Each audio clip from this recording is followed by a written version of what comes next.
오늘 책축제 우리에게 해시태그 문학에 오신 여러분 진심으로 환영합니다. 저는 오늘 사회를 맡은 사회자 유수연입니다. 반갑습니다. 박수를 또 이렇게 쳐주시고 너무 감사합니다. 여러분 혹시 원주가 지난 2019년도에 유네스코 문학 창의 도시로 지정된 거 알고 계셨나요? 알고 계셨다 하시는 분도 있고 몰랐어요 하고 계셨던 분들도 있는데요. 문학 창의 도시로 선정이 됐습니다. 무려 6년간의 꾸준한 노력으로 결실을 맺을 수 있었는데요. 앞으로 원주에서 정말 다양한 문학 활동이 이루어질 거라고 생각하고 있습니다. 책축제 우리에게 해시태그 문학은 유네스코 문학 창의 도시인 원주에서 여러분과 책으로 마음을 나누기 위해서 마련된 행사입니다. 12월 4일과 5일 이틀 동안 다채로운 문학으로 원주 시민들과 또 온라인으로 보고 계실 많은 분들에게 즐거운 시간을 선사해드리도록 하겠습니다. 첫 시간에도 제가 말씀드렸는데요. 본 행사는 온라인과 오프라인을 동시에 진행하고 있습니다. 오프라인에서는 방역 수칙을 철저하게 지키면서 운영되고 있다는 점 말씀드립니다. 또 온라인으로 시청하고 계신 분들은 참여할 수 있는 이벤트가 있는데요. 원주 책축제를 해시태그한 뒤 자신의 SNS에 시청 인증샷을 올려주시면 선착순 50명에게 소정의 기념품을 드리도록 하겠습니다. 그리고 객석에 앉아 계신 분들은 한 가지 이제 주의하실 점이 있는데요. 저희가 코로나19 이슈가 있기 때문에 방역을 잘 지켜주셔야 합니다. 답답하시겠지만 마스크 지금처럼 꼭 잘 착용해 주시고요. 또 음식물 섭취 안 된다는 점, 그리고 관객과 공연자 간의 악수라든지 아니면 사진 찍는 거는 약간 삼가해 주셨으면 감사드리겠습니다. 자, 그럼 두 번째 프로그램을 시작해 봐야겠죠. 바로 꾸모 앙상블의 무대가 기다리고 있는데요. 꾸모 앙상블은 원주의 꿈의 오케스트라 선생님들로 구성된 연주 단체입니다. 꿈의 오케스트라는 음악 교육을 통해서 아동과 청소년들이 바르게 성장하고 협력할 수 있도록 도와주는 교육 프로그램입니다. 선생님들이 뭉쳐서 교육뿐만 아니라 시민들이 문화를 즐길 수 있도록 크게 앞장서고 있다고 하는데요. 꾸모 앙상블을 모셔보도록 하겠습니다. 큰 박수 부탁드립니다.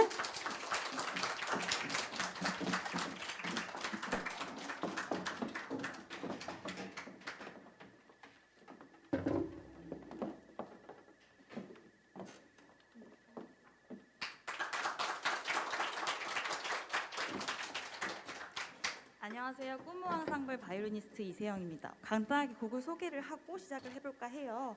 먼저 저희들이 첫 번째로 문을 열 곡은 영화 티파니에서의 아침을의 주제가 오드리 헵번이 기타를 치면서 중얼거리듯이 불렀던 낭만적인 노래 문리버로 문을 열까 합니다. 이 문리버의 제목이 지어지는데 조금 재밌는 에피소드가 있었다고 해요. 처음에는 6월에 지어져서 준 리버, 그래서 6월의 강, 그리고 블루 리버, 레드 리버 많이 바뀌다가 결국에는 신비로운 무드가 있는 문 리버로 바뀌었다고 합니다. 먼저 문 리버와 함께 세레나데 두 곡 연달아서 들려드릴게요. 한 곡 한 곡 끝날 때마다 큰 박수 부탁드립니다.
감사합니다.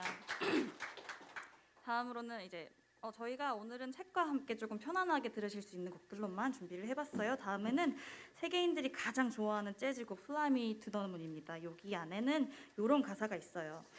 Fill my heart with song. 내 마음을 노래로 채워줘요. 지금 코로나로 지친 모든 시민 여러분들이 마음을 음악으로서 잘 채워드리고 있나 모르겠습니다. 짧은 시간이지만 저희와 함께 계신 순간만큼은 근심 걱정 모두 잊으시고 조금 힐링이 되는 시간이 되셨으면 좋겠어요. 그래서 Fly Me to the Moon이랑 Last Carnival 두 곡도 연달아서 들려드릴게요.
감사합니다. 이제는 조금 정열적인 탱고 한 곡과 함께 마지막으로 저희는 인사를 드릴까 합니다. 저희 꿈의 오케스트라라는 아이들의 지휘를 맡고 계신 저희 대장님, 네, 굉장히 유명한 색소포니스트 김진수 선생님 모셔서 함께 하겠습니다. 저희는 이걸 마지막으로 불러갈게요. 감사합니다.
감사합니다.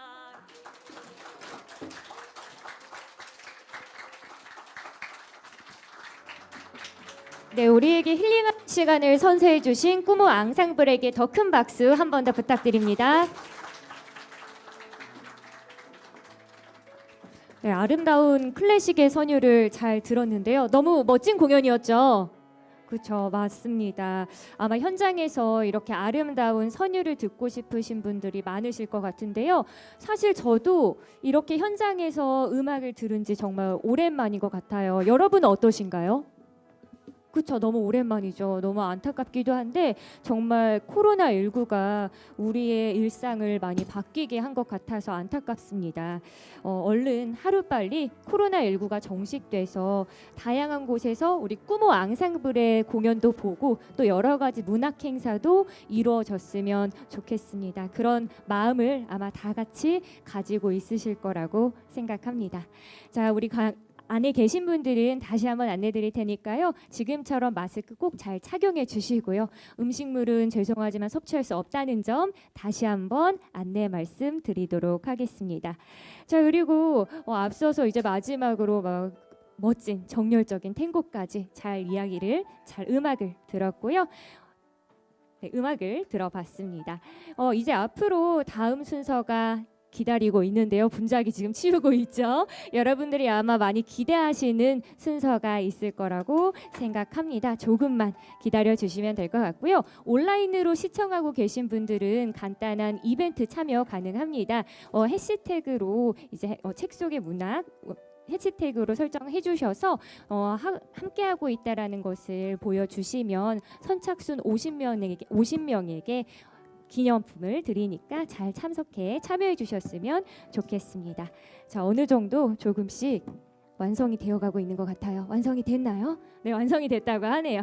자, 그러면 다음으로는 바쁘신 가운데 이제 자리를 빛내기 위해서 와주신 분이 계십니다. 바로 원주 시립중앙도서관 안준기 관장님이 자리해 주셨습니다. 큰 박수 부탁드립니다. 네. 책축제 우리에게 해시태그 문학의 시작을 알리는 원주 시립중앙도서관 안준기 관장님의 인사 말씀 있겠습니다. 안준기 관장님 앞으로 모셔보도록 하겠습니다.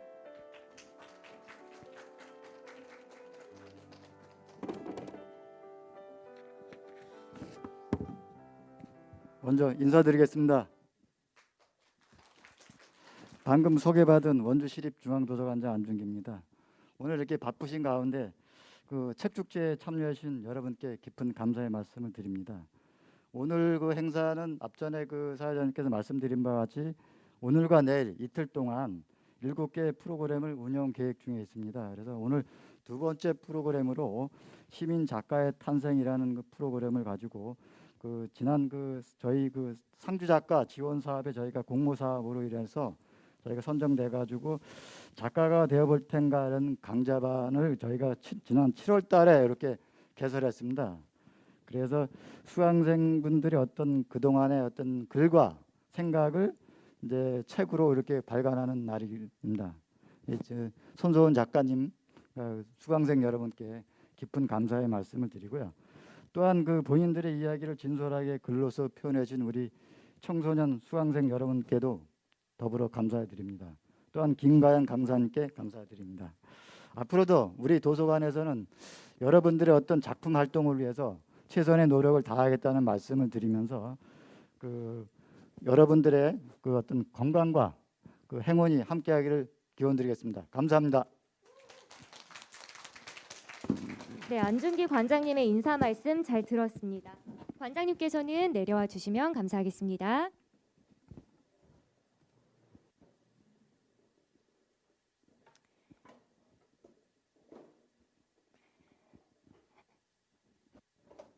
네. 올라오는데 시간이 조금 걸렸죠? 네, 올라오는데 시간이 약간 걸렸지만 잘 진행을 하도록 하겠습니다. 안준기 관장님의 말씀 잘 들었고요. 원주 시립중앙도서관에서는 올해 원주 시민들이 작가가 돼서 글을 쓰는 작가가 되어 볼 텐가와 학교 밖 청소년이라는 프로그램을 진행했습니다.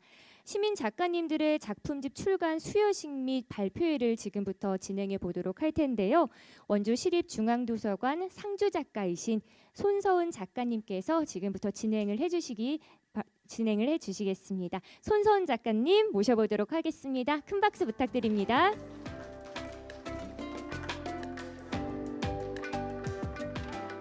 네, 안녕하세요. 저희 도서관 3층에 살고 있는 손서은입니다. 반갑습니다.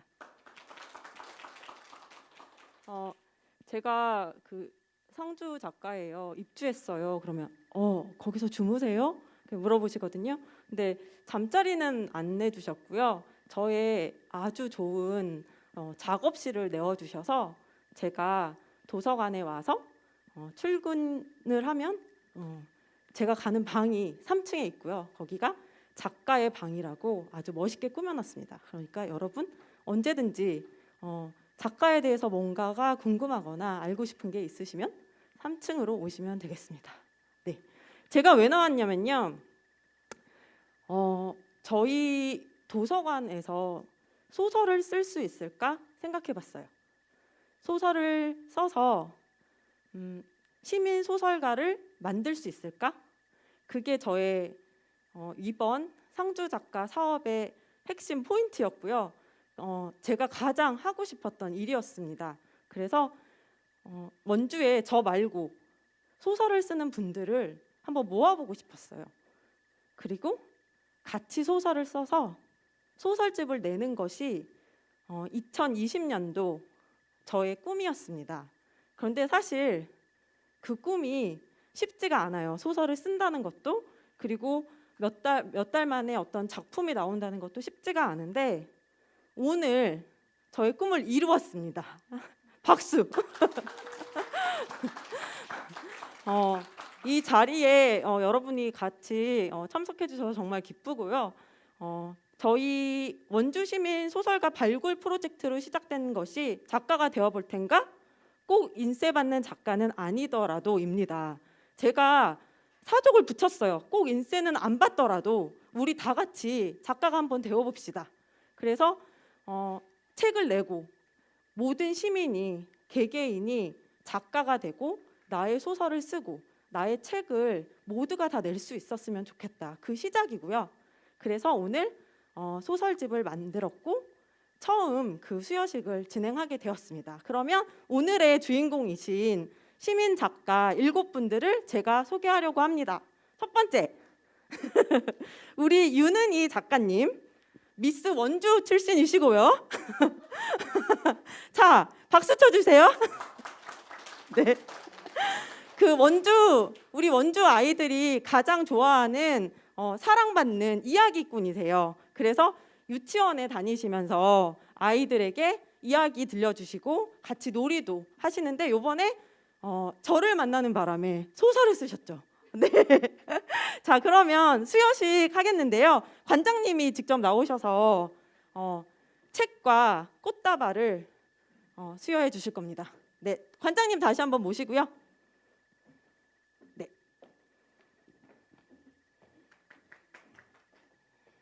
이렇게. 네.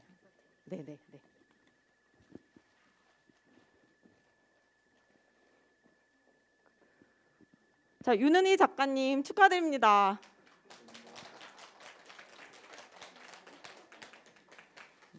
네. 그리고 잠깐 다시 들어가셨다가 두 번째는 우리 이태우 작가님입니다. 평범한 가장이자 평범한 직장인이지만 비범한 작가를 꿈꾸는 사람이죠. 네, 축하드립니다. 박수 크게 쳐주십시오. 네. 우리 권혁 작가님은 도서관에 그냥 재미로 마실 나오셨다가 첫 소설을 내게 되셨습니다. 축하드립니다.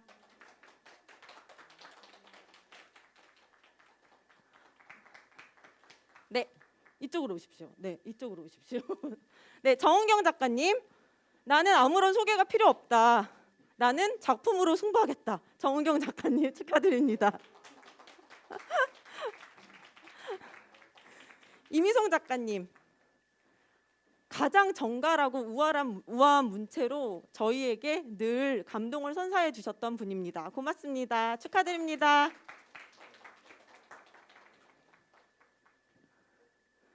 자, SF 소설을 아주 새로운 장르를 개척하신 분이죠. 우리 SF 작가 최재영 작가님 소개합니다. 축하드립니다. 책이 좋아서 도서관에 다니기 시작하셨고요. 수필, 소설 모든 장르를 이제 다 아우르신 손은실 작가님이십니다. 축하드립니다. 네, 감사합니다. 네. 자, 그러면 이제 우리 성인 작가들만 탄생한 게 아니고요. 청소년 작가도 탄생했습니다. 청소년 작가들은 자서전을 썼고요. 그 자서전을 지도해 주신 김가연 선생님 모시겠습니다. 네. 안녕하세요. 반갑습니다. 조셉 캠벨이라는 작가는 영웅의 여정이라는 이름으로 세상을 소개했는데요. 감동적인 글이 하나 있어서 여러분께 잠깐 말씀드려 보려고 합니다.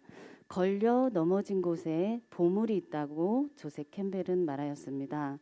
지금부터 제가 소개할 친구들은 그렇게 자신의 걸려 넘어진 곳에서 보석을 발견한 친구들입니다. 뜨거운 박수 부탁드리겠습니다. 처음 소개한 친구 배송주입니다. 영웅의 삶을 여정을 통해 실패와 좌절을 긍정적으로 받아들이는 건강한 청소년입니다. 지금 한참 영웅의 과정 속에 모험을 하고 있는 청소년입니다. 예, 박수 부탁드리겠습니다. 네.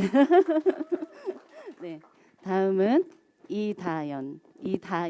네, 이 소녀는 어른들의 가슴에 눈물을 맺게 하는 하이디 같은 소녀입니다. 별이 쏟아지는 자연환경에서 자연과 소통하고 자신의 삶을 깊이 사유하는 이 시대의 청소년과 어른에게 깨달음을 줄 수 있는 역량이 넘치는 미래의 천재 작가라고 저는 말씀드리고 싶습니다. 네, 박수 부탁드리겠습니다. 다음은 최민정 청소년입니다. 아자아자, 인생을 경험과 체험으로 헤쳐나가는 거야 라고 자신을 달래고 자신과 건강하게 소통하며 힘차게 삶을 열어가는 미래의 여성 리더라고 감히 말씀드리겠습니다. 네.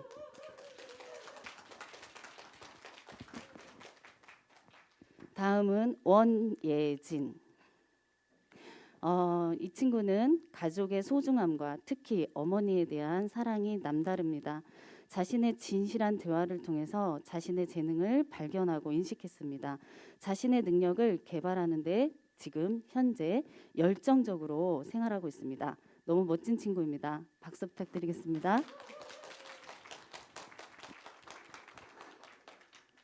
다음은 최성원.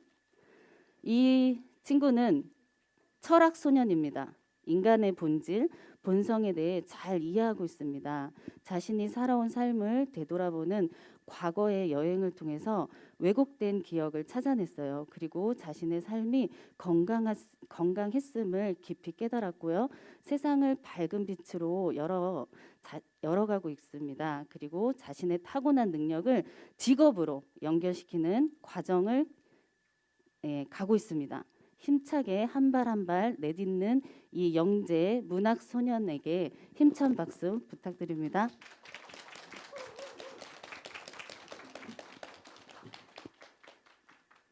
문예슬아.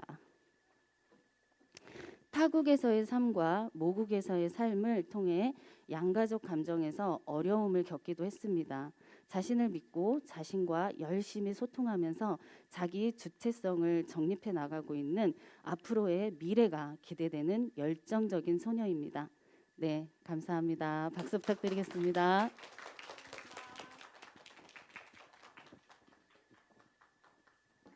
네, 축하합니다.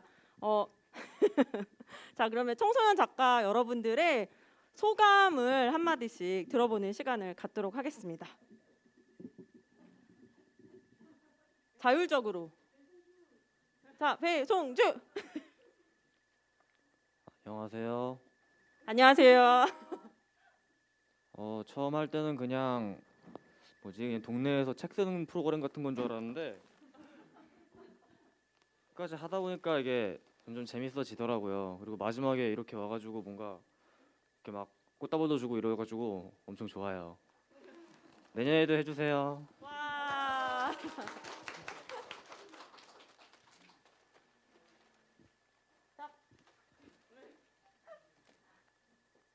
안녕하세요. 안녕하세요.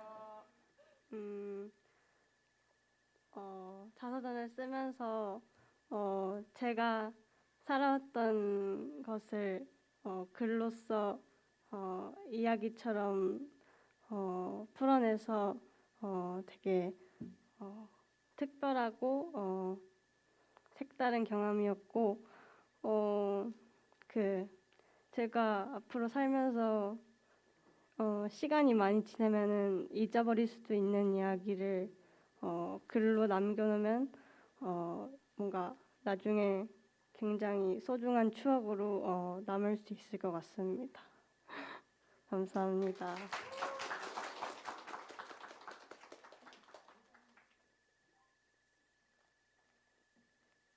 안녕하세요. 네. 꽃 받고 이러니까 시상식 온 것 같네요. 기분이 너무 좋아요. 네. 저는 글쓰기가 되게 막연하게만 느껴졌는데 이렇게 글을 완성할 수 있어서 너무 신기하기도 하고 뿌듯하고요. 또 같이 수업을 한 선생님이랑 친구들 덕분에 더 즐겁게 이렇게 수업을 할 수 있었던 것 같아요. 감사합니다. 안녕하세요. 가서전을 통해 이렇게 새로운 경험을 할 수 있어서 좋았고 이 자리를 만들어 주셔서 감사합니다.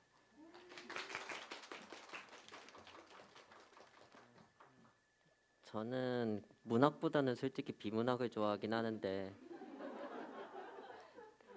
어쨌든 끝까지 왔으니까 된 거라 생각해요. 감사합니다.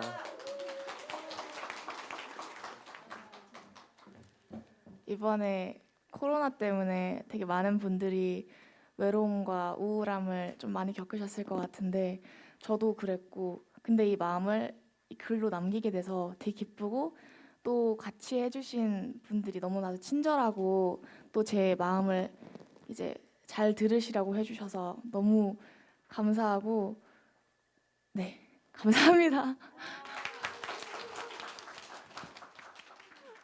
네, 우리 친구들과 저는 같은 프로그램을 하진 않았는데 제가 멋진 우리 청소년 작가들의 존재를 최근에야 알았습니다. 그리고 제가 건의를 했죠. 나와 함께 소설을 써보지 않을래? 그랬더니 뭐라 그러셨죠? 좋아요. 네, 좋아요 그러셨어요. 그래서 내년에는 성인뿐만 아니라 우리 청소년들과 본격 소설반을 만들어서 소설집을 내는 것이 또 다른 저의 목표입니다. 정말 수고하셨고요. 이제 곧 낭독회가 펼쳐집니다. 기대하십시오. 고맙습니다.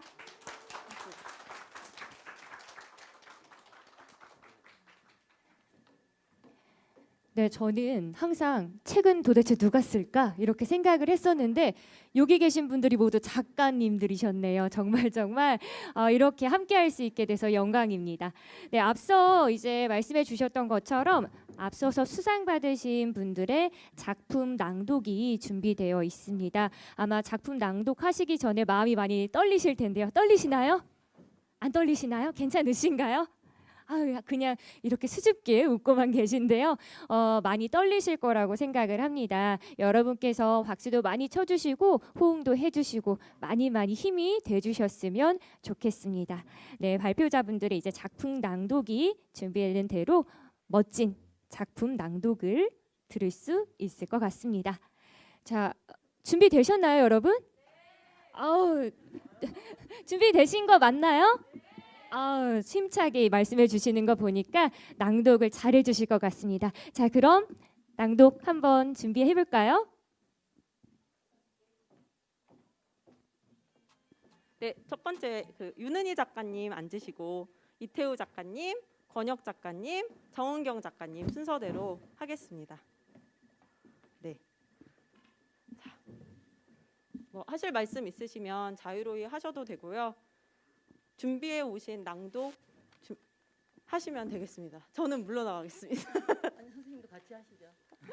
의자가 없어서 전 내려가서.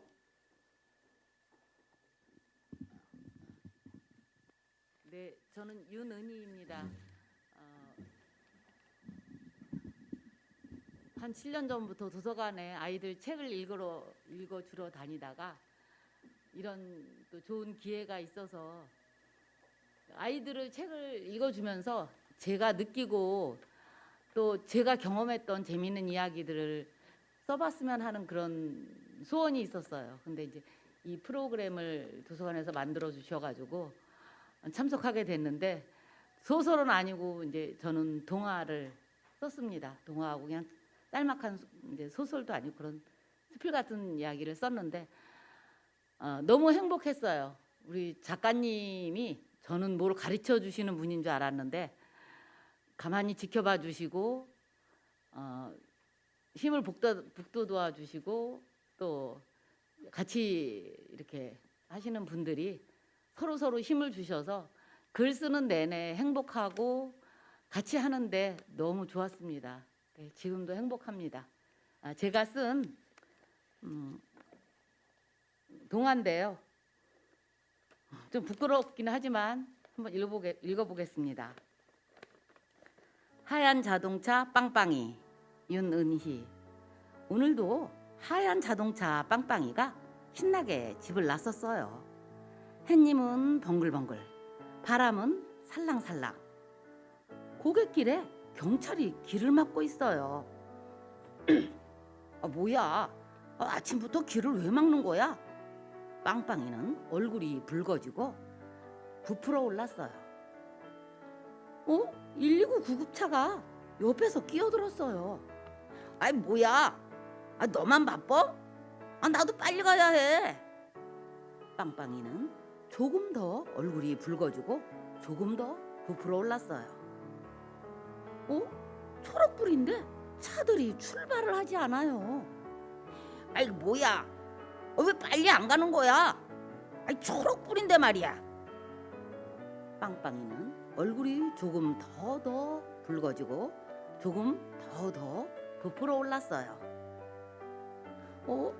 차들이 갑자기 30km로 속도를 줄여요. 에이 뭐야? 속도를 더 내야지. 느린 복 거북이 같잖아. 빵빵이는 얼굴이 조금 더 붉어지고 조금 더 부풀어 올랐어요. 집으로 돌아온 빵빵이는 새빨간 얼굴에 금방이라도 터질 듯이 부풀어 올랐어요. 하루 종일 화가 나 있던 빵빵이는 지쳐서 잠이 들었어요. 둥둥 빨갛고 터질 듯한 빵빵이가 꿈속을 떠다니고 있어요. 경찰관이 길을 막고 있었던 고갯길이에요. 아하, 어젯밤 바람에 쓰러진 나무를 치우고 있었군요. 빵빵이는 얼굴이 조금 하얘지고 조금 바람이 빠졌어요. 앞에 끼어들던 119 구급차네요. 아하, 아기를 낳으러 가는 엄마가 타고 있었어요. 빵빵이의 얼굴이 조금 더 하얘지고 조금 더 하얘졌어요. 초록불인데 출발하지 않던 자동차들이에요. 아하, 지팡이를 짚은 할머니가 조금 늦게 길을 건너고 있었군요. 빵빵이는 조금 더 하얘지고 조금 더 바람이 빠졌어요. 속도를 30km로 줄이던 길이네요. 아하, 우리 친구들이 다니는 스쿨존이라 자동차들이 속도를 줄였군요. 빵빵이는 얼굴이 조금 더 하얘지고 조금 더 바람이 빠졌어요. 잠이 깬 하얀 빵빵이를 좀 보세요. 부끄러워 볼이 빨개졌어요. 이상입니다.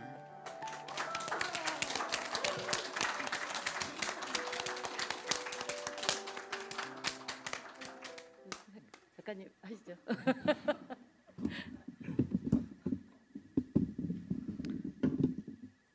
네, 안녕하세요. 저는 이태호라고 합니다. 저도 사실은 글이란 거를 이제 써볼 기회가 많지 않고 써보고 싶다라는 생각은 많이 했었는데 가장 힘들었던 게 이제 시도는 했다가 끝을 못 맺었던 게 제일 힘들었습니다. 근데 이제 원래는 배워보겠다는 생각으로 왔다가 그런 기회를 얻었던 것 같아요. 그러니까 주위에서 같이 써주시고 어떤 기간에 정해진 기간 안에 같이 쓰면서 서로 응원도 하고 부족한 부분도 채워주고 특히 저희들이 부족한 부분들은 이제 잘 지켜보고 들어보시던 작가님께서 또 포인트를 짚어주시면서 말씀해 주시니까 그 부분이 제일 좋았고 결국엔 이렇게 끝까지 써서 하나의 책으로 이렇게 만나볼 수 있었다는 게 가장 좋았고요. 이런 기회가 다음에도 또 생겨서 저처럼 이제 기회가 없어서 못 쓰시거나 아니면은 동기부여가 안 돼서 못 쓰시는 분들에게 또 이런 기회가 마련이 됐으면 좋겠다라는 생각을 했습니다. 감사합니다. 저는 이제 낭독을 하긴 하는데 또 앞에서 이렇게 동화를 읽어주셨는데 저는 하필 스릴러예요. 그래서 저는 음악도 감미로운 음악이 깔리면 안 되고요. 저는 그냥 음악 없이 조용히 도입부를 읽도록 하겠습니다. 제목은 망각이라고 합니다. 띠링띠링 띠링띠링 띠링띠링. 요란한 알람 소리가 귓속을 헤집었다. 뿌옇던 시선이 맑아지고 주위의 모습이 하나둘 눈에 들어오기 시작했다. 이내 알람 소리가 윙윙 멀어져가고 거칠고 불규칙한 호흡이 공간을 채웠다. 얼어붙은 듯 모든 동작을 멈추고 천천히 두 눈을 굴렸다. 욕실이었다. 나는 온수로 채워진 욕조에 옷을 입은 채 들어가 있었다. 욕조에 걸쳐진 왼팔과 그 손목 위에 갖다 댄 서늘한 무언가, 그리고 그것을 움켜쥔 오른손. 반짝 날카로운 반사광이 두 눈을 덮쳤다. 챙그랑. 날카로운 소리와 함께 과도가 바닥을 굴렀고 난 서둘러 몸을 일으켰다. 몸을 타고 흘러내리는 뜨거운 물줄기. 그런데도 온몸에 소름이 돋았다. 내가 왜 여기에 있지? 띠링띠링 띠링띠링. 흔들리는 동공이 알람 소리를 쫓아 휴대폰으로 향했다. 욕조 머리맡에 놓인 휴대전화를 집어들자 19시 21분이라는 시간과 함께 알람 메시지가 눈에 들어왔다. 기억나지 않으면 바로 휴대폰 메모 확인. 잠시 멍해졌다. 욕실이 낯익다는 것 외에는 이름조차 생각나지 않았다. 확인 버튼을 눌러 알람을 멈추고 자연스레 휴대전화의 동그란 버튼에 엄지손가락을 갖다 댔다. 스르륵 잠금이 풀렸다. 멈칫. 어떻게 한 거지? 버릇처럼 몸이 기억하고 있던 건가? 그러나 몸이 기억하는 건 거기까지였다. 메모는 몇 번의 시행착오를 겪고 나서야 찾을 수 있었다. 제일 처음 보인 건 세 글자의 이름이었다. 서민주. 서민주. 천천히 이름을 중얼거렸다. 낯익은 느낌. 내 이름인 듯 했다. 화면을 내리자 운전면허증 이미지가 보였다. 면허증에는 서민주라는 이름과 함께 단정한 단발머리 여자가 미소를 짓고 있었다. 욕조를 나와 거울 위 물기를 닦아내던 나는 흠칫 놀랐다. 거울 속의 모습을 드러낸 면허증의 여자는 오른쪽 눈이 퍼렇게 멍들었고 입술은 찢어져 있었다. 통증이 약한 것으로 보아 어느 정도 시간이 지난 상처들인 듯했다. 칼, 그리고 상처. 누군지도 모르는 나에게 무슨 일인가 벌어지고 있었다. 네, 이상입니다.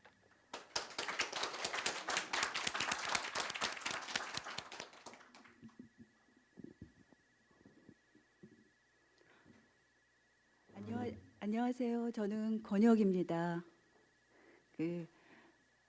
선생님, 저는 도서관에서 선생님 손소원 작가가 막 구성도 가르쳐 주시고 뭐 이래서 소설을 겁나 잘 쓰는 줄 알고 잘 쓰게 되는 줄 알고 해서 왔는데 그냥 쓰세요 그러시더라고요. 그래서 막 썼습니다. 그러니까 쓰다 보니까 막 경쟁이 붙어가지고 막 열심히 쓰시는데 제가 너무 무서웠어요. 그리고 근데 책 냅니다 또 그러시더라고요. 책이 이렇게 정말 번갯불에 막 콩 튀기듯이 번갯불에 책 한 권 읽는다 뭐 이런 소리는 들어봤는데 콩 튀기듯이 이렇게 정말 이렇게 책 한 권이 나올 줄은 좀 상상도 못했고요. 그러니까 저는 도서관 대비 작가인 거죠. 도서관 대비 찐찐 작가예요. 그러니까 지금은 그 작은 씨앗을 심었을 뿐이지만 꼭 인세를 못 받는 그럴 뿐이지만 나중에 인세를 꼭 많이 받는 그런 작가로 크게 성장하겠습니다. 네. 이거는 이제 도서관 갈래 호야, 꼭 도서관 기획상품 같죠? 도서관 갈래 호야라는 제 작품 중에 있는 그 도서관 가는 장면 읽어드리겠습니다. 널 처음 만난 게 여기, 바로 저기. 작년 이른 가을이었지. 횡단보도 저편에서 누가 나를 보고 손을 흔들고 있었어. 거울 장난을 치면서 말이야. 가까이 가봤더니 초록 이파리가 하얀 배를 뒤집으며 물비늘처럼 반짝이고 있었어. 신기한 듯 올려다봤지. 때마침 지나가는 모자가 나무 이름을 알려주었어. 엄마, 이 나무 뭐야? 자작나무. 자작나무? 이뻐 이뻐. 아이는 나무의 몸을 손바닥으로 쓸며 뛰어갔어. 나도 따라 쓰다듬어 봤어. 부드러운 은빛 몸피를. 자작나무, 자작나무 중얼거려도 보았어. 제잘제잘 작은 이야기들이 화르르 쏟아져 내릴 것 같았어. 나는 아이와 엄마가 사라진 쪽으로 이끌리듯 따라 들어갔지. 길을 따라 양옆으로 난 자작나무의 호의를 받으면서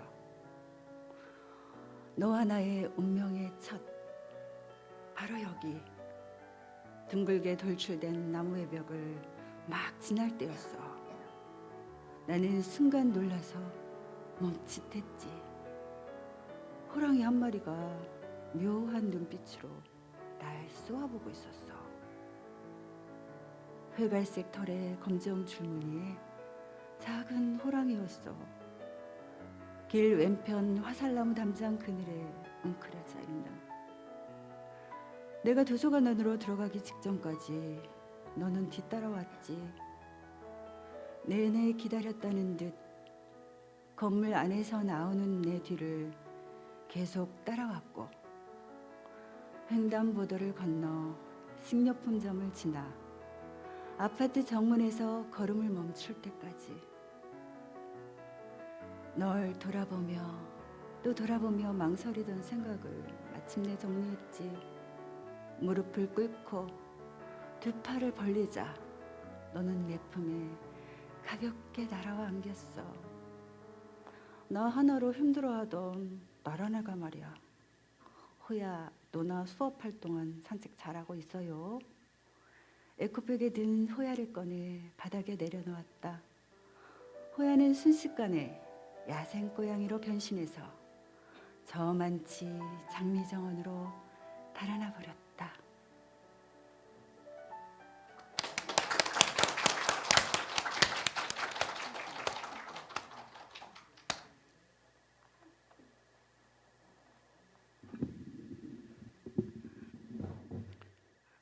정은경입니다.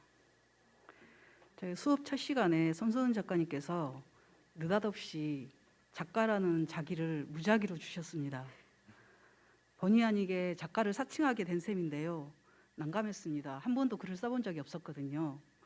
사기꾼이 되지 않기 위해서 쓸 수밖에 없었습니다. 열심히 썼습니다. 그런데 제법 괜찮습니다. 읽겠습니다. 들어보시죠. 배롱나무인데요. 그 소설의 중간쯤 읽겠습니다. 할머니는 다음 생은 사람으로 태어나라며 백구에게 덕담을 해주었다. 그리고는 소나기가 와서 목화밭에 풀이 잔뜩 자랐을 거라며 호미를 들고 밖으로 나갈 채비를 했다. 백구가 쭈뼛거리며 따르려 하자 할머니가 발을 탁탁 치며 담뱃재를 떨어내듯 백구를 떨어내고 서둘러 대문을 나갔다.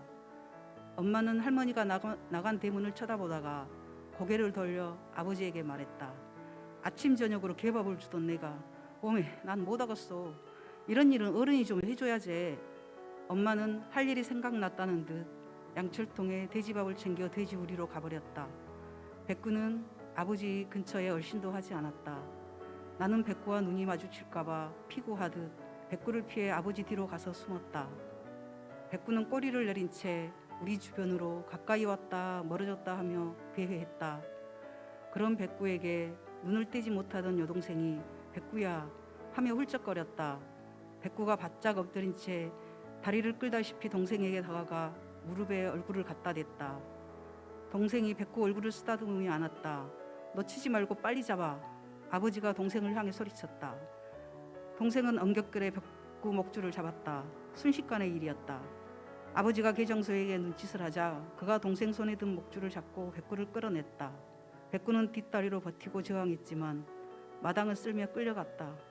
계장수가 철로 된 목줄을 백구에게 감았다. 엄마가 쫓아와서 아버지에게 쏘아붙였다. 당신 저 어린 것한테 지금 뭔 짓을 시켰어?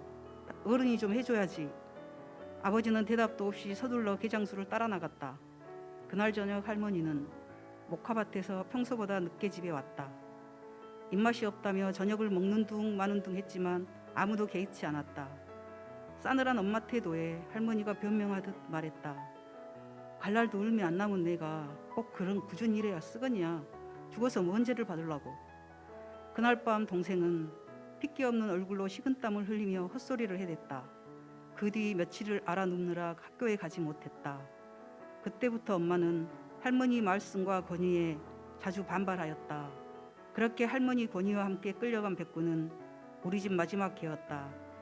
갈 날이 얼마 안 남았다는 할머니는 그 뒤로 30년을 더 살다 가셨다.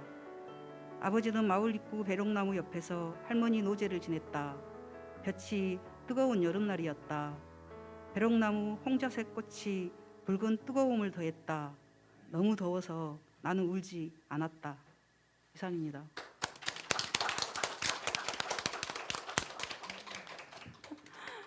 네, 감사합니다. 너무 실감나게 읽어주셔서 제가 글로 읽을 때랑 귀로 들을 때랑 완전히 다른 작품을 감상한 느낌이었어요. 네. 관장님한테 네. 드릴 말씀이. 네, 관장님. 관장님. 내년에도 후년에도 이런 기회를 저희들한테 또 주시면 감사하겠습니다. 부탁드리겠습니다. 네. 고맙습니다. 수고하셨습니다. 자, 그러면 다음 무대 이미송 작가님, 최재영 작가님, 그리고 손은실 작가님 모시겠습니다. 세 분이셔서 정답게 이렇게 앉으시면 되겠습니다. 네. 네.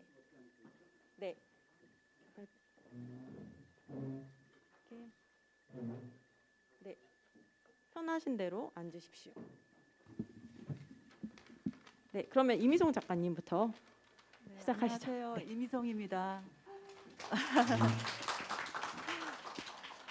저는 대도시에서 35년 정도 살다가 우리나라에서 가장 살기 좋은 곳이 어딘가 물색하다가 원주로 2년 전에 왔습니다. 왔는데 글 쓰고 싶어서 여기저기 기웃거리다가 우연히 알게 된 작가가 되어볼 텐가 강자였는데 그 제목이 굉장히 저한테는 도전적이었습니다. 소설이 쓰고 싶었던 저에게는 소설가가 되어볼 텐가라는 그러한 의미로 다가왔고요. 그래서 2주에 단편 소설 한 편씩 정말 치열하게 썼습니다. 제 안에 그렇게 많은 옹알이가 들어있는지 몰랐고요. 비록 3개월밖에 안 되었지만 그 치열하게 쓰면서 잘 쓰고 못 쓰고를 떠나서 제 안에 많은 갈증이 해소되었고요. 남은 갈증은 앞으로 써가면서 없애면 될 것 같고요. 이렇게 쓸 수 있도록 손소은 선생님께서 인도해 주신 거 감사하고요. 처음에 저는 이제 소설을 어떻게 쓸 것인가 그런 표현이나 작법에 대해서 배우는 건가라는 생각으로 왔었는데 무조건 쓰라고 해서 굉장히 당황스러웠어요. 그런데 12주가 지나고 나니까 선생님의 의도를 알게 되었고요.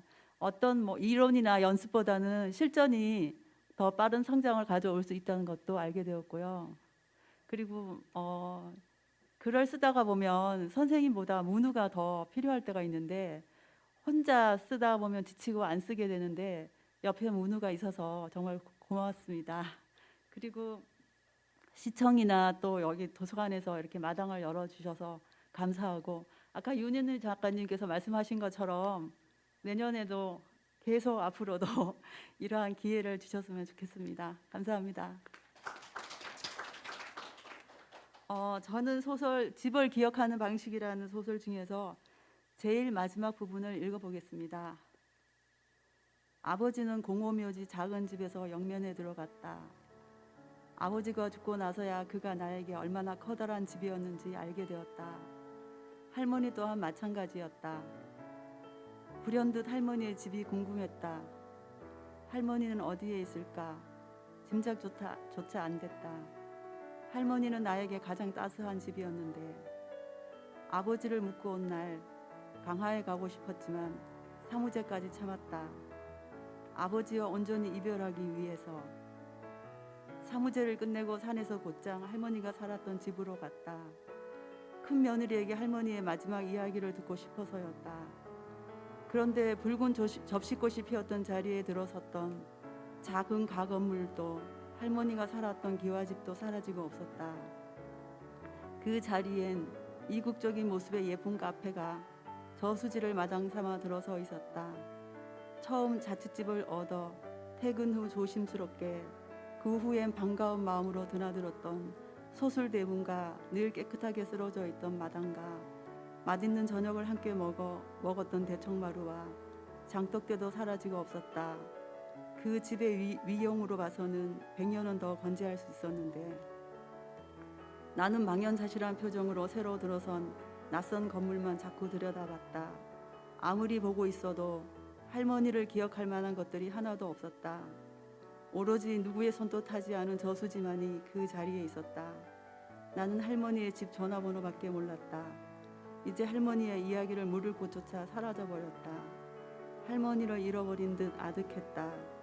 엄마와 영희회와 아버지는 죽었다. 그러나 할머니는. 나는 할머니의 집이 있었던 자리를 바라보며 저수지 뚝길을 걷고 또 걸었다. 그리고 내 마음속에 그녀의 영원한 집을 지었다. 아주 따뜻한 집으로. 이번에도 너무 늦은 작별 인사는 하지 않았다. 감사합니다.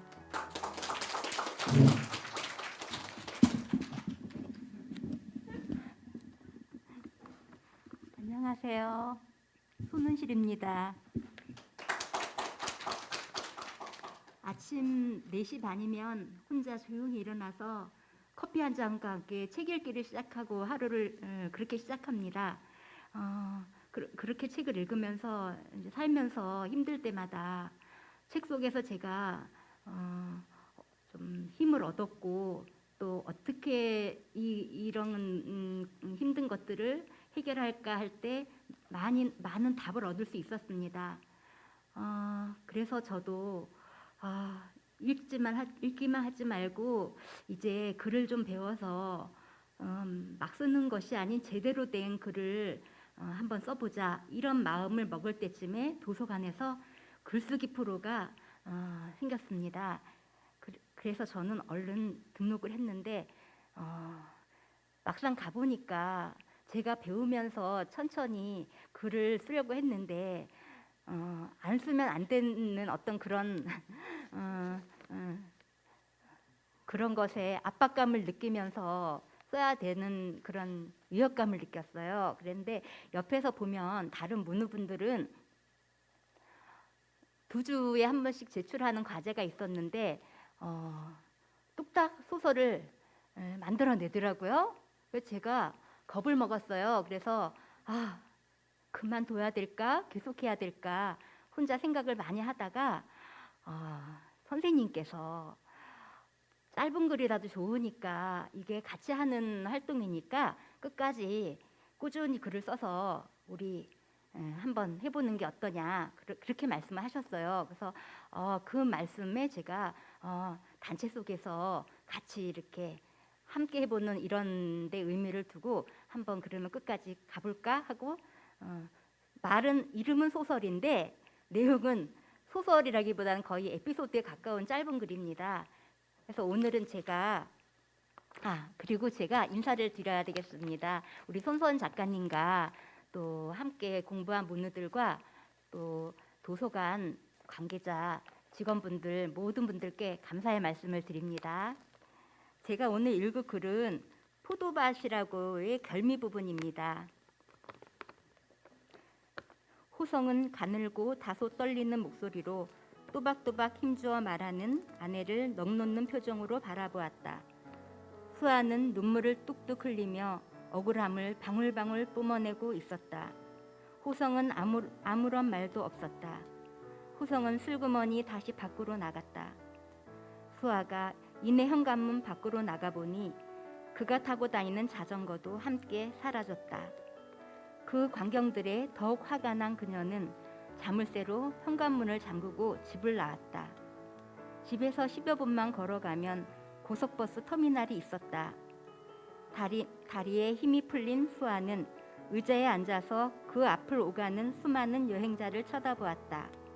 함께 무리지어서 서 있는 사람들과 장난치며 까르르 웃고 떠드는 그들, 옆자리에 앉아 서로의 손을 맞잡고 얼굴을 바라보며 애틋한 눈빛으로 말하고 있는 커플 남녀, 그들과는 사뭇 다른 슬픈 표정을 지으며 혼자 처량한 모습으로 앉아 있었던 그녀는 그 순간 세상에서 자신만이 제일 불행하다는 생각에 사로잡혔다. 어딘가로 사라져버려야겠어. 지갑을 찾았다. 그 순간 수아는 자신이 홧김에 흥분해서 지갑, 가방, 화장도구 등의 어떤 소지품을 하나도 제대로 챙겨 들고 나오지 못했다는 것을 알게 되었다. 어쩔 수 없이 다시 집으로 터덜터덜 걸어 들어와 문을 열고 들어가려는 순간 그녀의 남편이 자전거에서 내렸고 그의 한 손에는 소주 대병이 들려 있었다. 방으로 들어간 호성은 책상 다리를 하고 앉아서 커다란 유리잔에 콸콸콸 소리가 나도록 소주를 들이부었다. 수아는 어이없다는 표정으로 그를 쏘아보고 있었다. 지금 뭐 나한테 일부러 보라고 이러는 거예요? 술로 성질 보여주는 건가? 이게 지금 내 눈에 술로 보이니? 그러면 그게 술이 아니고 뭐예요? 수아는 그 와중에 코를 킁킁거리며 술 냄새를 찾고 있었다. 아, 그러고 보니 아무 냄새가 안 나네? 이젠 내 맘대로 물도 못 마신단 말이야? 뭐라고? 물이라고? 그래, 물. 그 순간 두 사람은 누가 먼저랄 것도 없이 웃음이 터져 나왔고 눈물까지 찔끔거리며 한참을 미친 듯이 웃어대고 있었다. 호성에게서 어떤 해명 같은 건 없었다. 수아도 더 이상 캐묻지 않았다. 그 후로도 오랫동안. 감사합니다.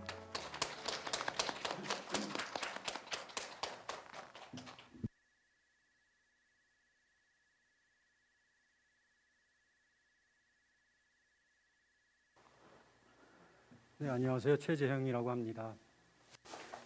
사실 저는 뭐 길게 얘기는 하지 않겠습니다. 사실 이 프로그램에 참가할 때는 백지 달랑 한 장 들고 참가를 했습니다. 사실 솔직하게 얘기하면은 그 백지도 손소원 작가님께서 준비를 해주신 거였고요. 어쨌든 그 위에 한 점 한 점 찍다 보니까 활자가 된 것 같습니다. 여기 이르기까지 많은 조언을 주신 손소원 작가님, 그리고 우리 신지숙 선생님, 그리고 도서출판 이음의 편집자 선생님께 감사를 드립니다. 자, 그럼 제가 쓴 거를 뭐 작품이라고 할 수는 없는데요. 제가 쓴 거를 읽어보도록 하겠습니다. 사전 지식이 없으므로 여기 무대가 어디인지 그리고 누가 등장하는지는 한번 유추해 보시길 바랍니다. 맞아, 우리 고향은 여기야. 점프하면 바로 코앞에 우리 바다가 보여. 그래서 버틸 수 있는 거고, 해돌이가 말했다. 그래도 이 안에서 4년을 버틴 애는 없었어. 원래 우린 40살까지 살거든. 무대 뒤로 보조풀장 보이지? 우린 매일 그곳을 거쳐 수조로 가. 보조풀장에는 바깥 가두리 양식장으로 통하는 배관이 있어. 바닷물을 끓여들여서 순환시키는 게 원래 목적인데 그걸 확장했어.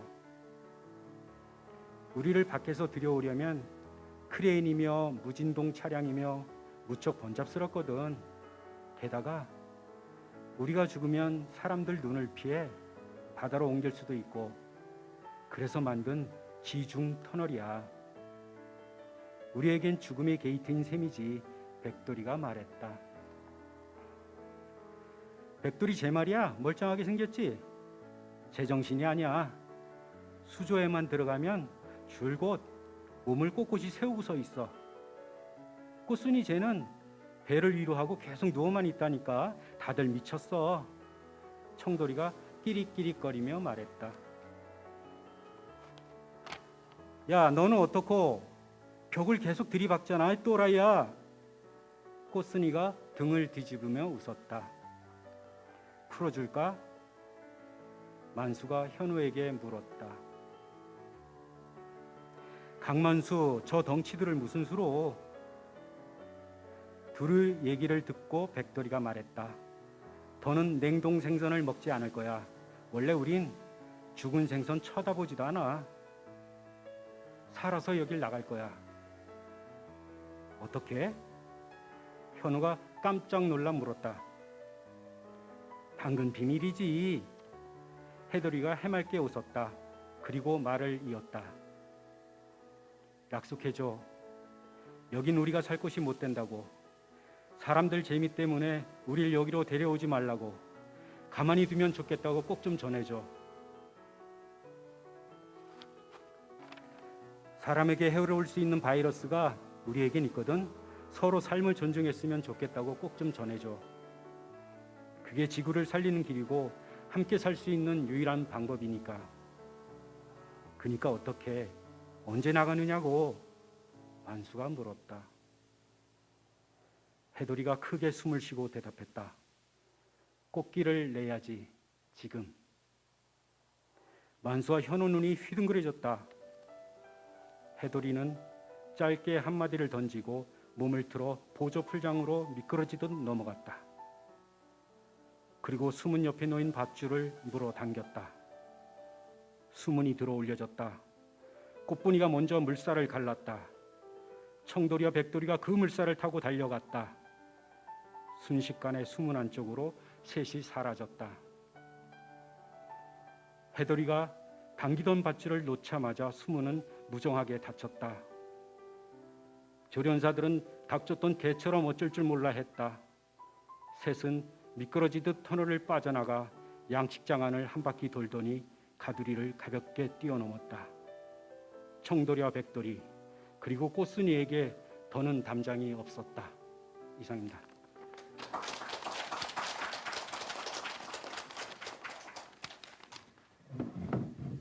네, 수고하셨습니다. 이 작품 오늘 그 소설집이 궁금하신 분들은요. 오늘 여기 이 자리에 오신 분에 한해서 증정본을 드리도록 하겠습니다. 나가실 때 저희 도서관 선생님께 요청하시면 한 권씩 드리겠습니다. 네, 소설을 쓰지 않더라도 글을 썼으면 좋겠습니다. 그리고 계속 썼으면 좋겠습니다. 그러다 보면 우리는 어느새 이야기 안에서 살아가게 될 것이고요. 그리고 우리 삶은 하나의 책으로 남겠죠. 그렇게 살아가고 싶습니다. 고맙습니다.